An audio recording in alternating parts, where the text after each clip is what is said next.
और उनकी वाइफ है। इनको बहुत सारी बहनें आई हैं, वीडियो बना रही हैं और बहुत अच्छा लगा। और आप सब ऐसे जैसे हम प्यार दुलार दे रहे हैं दोस्तों, वैसे देते रहिए। और हम क्या कहें, आप सब कैसे हैं कमेंट करके जरूर बताइएगा। और ज़्यादा से ज़्यादा हमारे चैनल का सपोर्ट कीजिए और शेयर कीजिए। राजा सोनी, हमारे चैनल का नाम है राजा सोनी 488।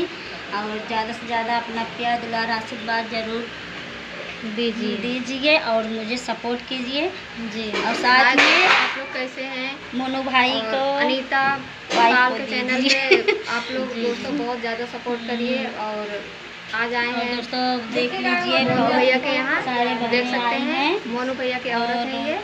क्या ही बताएं दोस्तों, बहुत अच्छा लगा। और आप सब कैसे हैं कमेंट करके जरूर आएंगे बताइएगा। अभी फिलहाल सबसे यही कहेंगे बहुत गर्मी लग रही है लोग के चैनल को ज़्यादा से ज़्यादा सपोर्ट कीजिए और ज़्यादा से ज़्यादा प्यार दुलार दीजिए। घर पे हम आए हैं पहली बार अपने चैनल के लिए। भाभी से मिलकर बहुत खुशी हुई दोस्तों। हमें भी आपसे मिलकर बहुत खुशी हुई, बहुत अच्छा लगा आपसे मिलकर दोस्तों। आप सबसे यही कहेंगे कि ज़्यादा से ज़्यादा सपोर्ट कीजिए और कमेंट कीजिए, शेयर कीजिए, सब्सक्राइब कीजिए, चैनल को प्यार दुलार देते रहिए आप लोग। तब कहाँ गए हैं मोनू भैया? शूट पे गए हैं।